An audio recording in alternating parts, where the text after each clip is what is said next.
When I wrote Come to My Rescue, I was aware of different people who were in very dark places in their lives. A friend of mine told me about a teenage boy who was just so depressed, had no purpose, had no self-worth, had cuts all on his body just because of the pain that he was suffering. And I knew of teenage girls who were stuck in horrible situations, and I couldn't understand why there was so many people living in such darkness. It just overwhelmed me, and I just had this sense of feeling for them and just wanting to help them somehow, and thinking of what I could do, what the church could do for these people.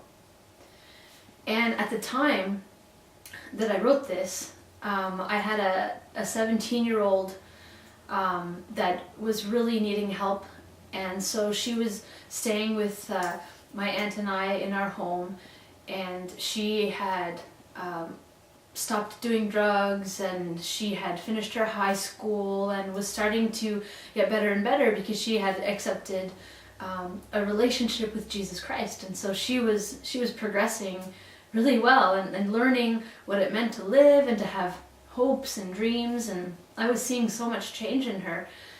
And I started to learn that when we tell someone about Jesus Christ, it's just sometimes not enough to just tell them the gospel, or to just bring them to a youth group once a week, or to give them a Bible and teach them how to read it. I mean, those things are good, but sometimes, like I realized in this girl that was staying with me, in her case, I realized that wasn't enough. I actually had to take her in. I actually had to walk with her daily as she learned what it meant to be healthy, to be whole.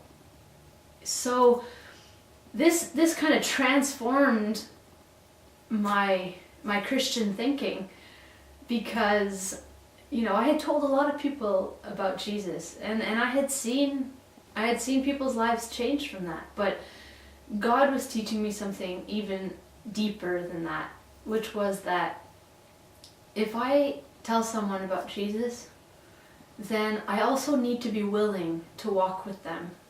And some people need that day-to-day walking, and some people need they need you to take them to church once a week or whatever. And so when I wrote this song, I thought of those people. I wanted to represent those people. I wanted the church and people listening to this song to hear their cries. And so the people that speak on this song have gone through those things that they talk about, or they are also representing others that have gone through similar situations. And they were very brave in sharing that.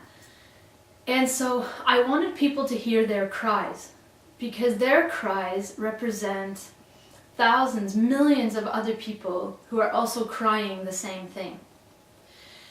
I wanted it to represent also a deeper cry, that really deep down what they are longing for is they're longing to be loved. They're longing for someone to actually believe in them and walk with them, and somewhere deep inside they're wanting someone to tell them about Jesus. Now, when I was 19, I was depressed, I was suicidal, I just did not know my purpose. And let me tell you, I didn't think I wanted someone to tell me about Jesus. I was very much against God. I didn't think he was real at all. So I wouldn't have said out loud, I want someone to tell me about Jesus. But when someone did tell me about Jesus when I was 19, I then realized, oh, I did want someone to tell me. And I was so glad they did.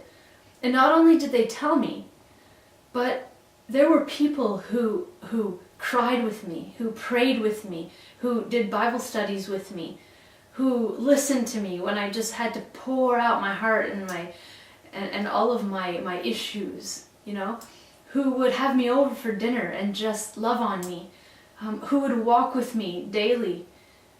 And I thank God for those people, because that's why I am where I am today. Because of those people that chose to, one, tell me about Jesus, but then also to walk with me.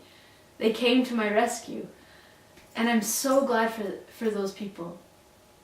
And I believe that we are those people for the broken, for those that are crying out for help, that are just lost and that need answers.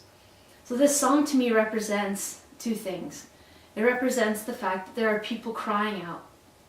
On one side, there are people crying out for rescue, for help, for love, genuine love. And I thought, on the other hand, imagine if all of us as believers who are walking with Jesus, who are following his teachings, imagine if we were to ask ourselves, okay, God, who do you want me to walk with? You know, who needs to be rescued, God? Who do you want me to love for you?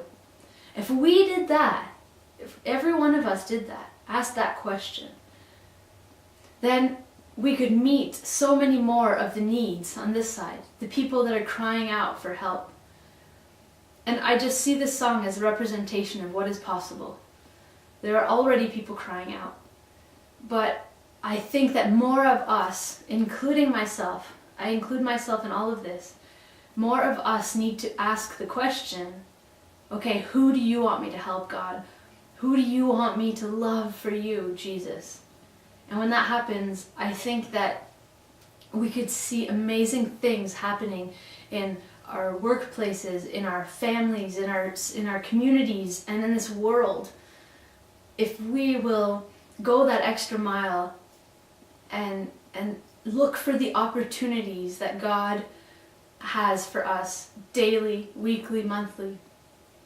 And I encourage you, if God has put someone on your heart to walk with, to do life with, to help them grow, to disciple them in Christ, I encourage you to take that opportunity.